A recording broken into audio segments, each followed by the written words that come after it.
यह एमसीक्यूज विभिन्न तथ्यों पर आधारित हैं एवं परीक्षाओं में बहुत ही महत्वपूर्ण हैं। चलिए शुरू करते हैं। Welcome to Palwar study. मैं हूँ राघवेंद्र जाट। ये रहा उज्जैन। मैप पे आप देख सकते हैं। हमारा पहला प्रश्न है, उज्जैन को प्राचीन काल में किस नाम से जाना जाता था? इसके ऑप्शन है अवंतिका, अवंती, उज्जैनी प्राचीन नाम, केवल बी, ए और बी दोनों। और इसका सही उत्तर है ए और बी दोनों, अर्थात उज्जैन को अवंती और अवंतिका और उज्जैनी इस नाम से जाना जाता था। अगला प्रश्न है, उज्जैन के संदर्भ में ऐतिहासिक तथ्य कौन कौन से सही हैं? पहला है, राजा विक्रमादित्य ने उज्जैन को अपनी राजधानी बनाया था। दूसरा है, सम्राट अशोक उज्जैन के राज्यपाल थे। इसके ऑप्शन है एक सही है, दो सही है, दोनों सही हैं, दोनों गलत हैं। और इसका सही उत्तर है दोनों सही हैं। अगला प्रश्न है, मध्य प्रदेश में 12 ज्योतिर्लिंगों में से कितने ज्योतिर्लिंग हैं? इसके ऑप्शन है 1, 2, 3, 4। और इसका सही उत्तर है 2।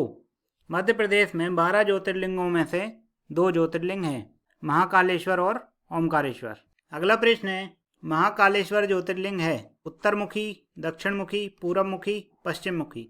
और इसका सही उत्तर है महाकालेश्वर ज्योतिर्लिंग दक्षिणमुखी है। अगला प्रश्न है, मध्य प्रदेश का सर्वाधिक सोयाबीन उत्पादक जिला है। इसके ऑप्शन है धार, देवास, उज्जैन, रतलाम। और इसका सही उत्तर है। अगला प्रश्न है, उज्जैन स्थित मंदिर वर्ष में केवल एक बार खुलता है, कौन सा है? हरसिद्धि मंदिर, महाकाल मंदिर, भैरव मंदिर, नागचंद्रेश्वर मंदिर। और इसका सही उत्तर है नागचंद्रेश्वर मंदिर। नागचंद्रेश्वर मंदिर वर्ष में केवल एक बार ही खुलता है। अगला प्रश्न है, उज्जैन किस नदी के तट पर स्थित है? इसके ऑप्शन है नर्मदा नदी, चंबल नदी, क्षिप्रा नदी, बेतवा नदी। और इसका सही उत्तर है क्षिप्रा नदी। उज्जैन क्षिप्रा नदी के तट पर स्थित है। अगला प्रश्न है, राजा सवाई जयसिंह द्वारा निर्मित खगोलीय वेधशाला जंतर मंतर अवस्थित है। इसके ऑप्शन है जबलपुर, उज्जैन, मांडू, महेश्वर। और इसका सही उत्तर है उज्जैन। राजा सवाई जयसिंह द्वारा निर्मित खगोलीय वेधशाला जंतर मंतर उज्जैन में ही अवस्थित है। अगला प्रश्न है, उज्जैन से संबंधित निम्नलिखित तथ्यों में से कौन कौन से सही हैं? इसके ऑप्शन है, पहला है भृतहरि गुफाएं उज्जैन में हैं। दूसरा है संदीपनी आश्रम स्थित है। तीसरा है गोपाल मंदिर उज्जैन में है। चौथा है चिंतामन गणेश मंदिर उज्जैन में है। पांचवा है हरसिद्धि माता मंदिर उज्जैन में है। छठवा है मंदिरों का शहर है उज्जैन। सातवां है नवग्रह मंदिर उज्जैन में है। आठवां है मंगलनाथ मंदिर उज्जैन में है। और नवा है मंगलनाथ मंदिर मंगल ग्रह की उत्पत्ति से संबंधित है।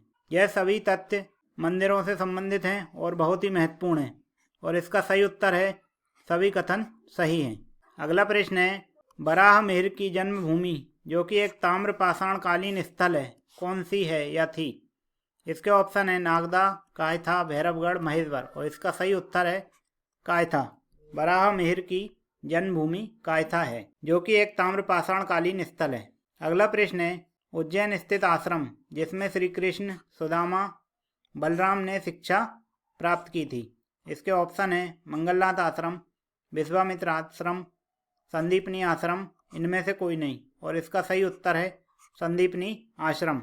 अगला प्रश्न है, नागदा से संबंधित हैं कृत्रिम टैरो का कारखाना, ग्रेसिम इंडस्ट्रीज, निजी हवाई पट्टी। इसके ऑप्शन है एक सही है, दो सही है, दोनों गलत हैं, दोनों सही हैं। और इसका सही उत्तर है दोनों सही हैं। नागदा में कृत्रिम टेरो का कारखाना भी है और ग्रेसिम इंडस्ट्रीज निजी हवाई पट्टी भी है। अगला प्रश्न है, सहकारी शक्कर कारखाना स्थित है। इसके ऑप्शन है महिदपुर, दानापुर, नागदा, पीतमपुर। और इसका सही उत्तर है महिदपुर। सहकारी शक्कर कारखाना महिदपुर में स्थित है। अगला प्रश्न है, उज्जैन से संबंधित तथ्य हैं, कर्क रेखा गुजरती है इस जिले से। दूसरा है क्षिप्रा नदी गुजरती है। कथन एक सही है, कथन दो सही है, दोनों कथन गलत हैं, दोनों कथन सही हैं। और इसका सही उत्तर है दोनों कथन सही है, अर्थात कर्क रेखा भी उज्जैन से गुजरती है और क्षिप्रा नदी भी उज्जैन से गुजरती है। अगला प्रश्न है, उज्जैन से संबंधित कला है। इसके ऑप्शन है Bhairavgarh print, Chanderi print, Maheshwar print, Manawar print. इसका सही उत्तर है भैरवगढ़ प्रिंट। उज्जैन से संबंधित कला भैरवगढ़ प्रिंट है। अगला प्रश्न है, उज्जैन 1810 तक किस राजवंश की राजधानी रहा था? इसके ऑप्शन है होलकर राजवंश, सिंधिया राजवंश, भोंसले राजवंश, पेशवा राजवंश।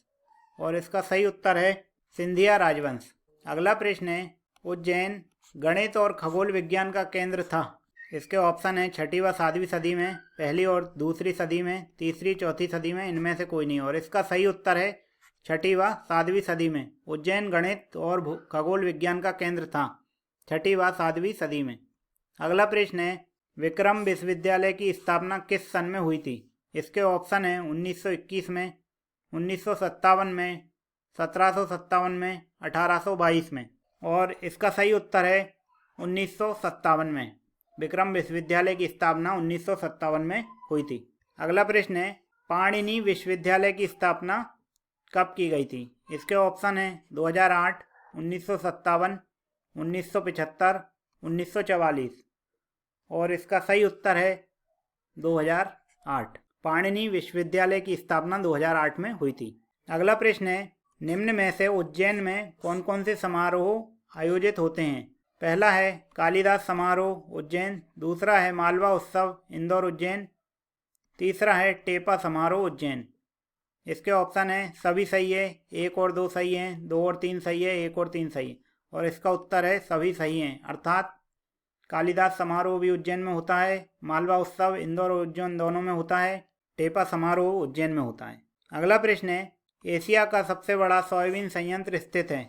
इसके ऑप्शन है पीथमपुर, मंडीदीप, मेघनगर, उज्जैन। और इसका सही उत्तर है उज्जैन। एशिया का सबसे बड़ा सोयाबीन संयंत्र उज्जैन में अवस्थित है। अगला प्रश्न है, कुंभ का मेला कहाँ नहीं लगता है।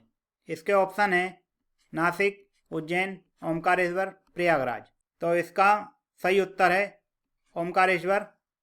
क्यों यहाँ पूछा गया कहाँ नहीं लगता है, बाकी तीनों जगह लगता है, नासिक में भी लगता है, उज्जैन में भी लगता है और प्रयागराज में भी लगता है। और इसके अतिरिक्त कुंभ का मेला हरिद्वार में भी लगता है। 4 जगहों पर लगता है, नासिक, हरिद्वार, उज्जैन, प्रयागराज। अगला प्रश्न है, उज्जैन कुंभ के मेले के संदर्भ में तथ्य। पहला है सिंहस्थ के नाम से जाना जाता है, दूसरा है उज्जैन में 2016 में लगा था, तीसरा है प्रत्येक 12 वर्ष पश्चात लगता है।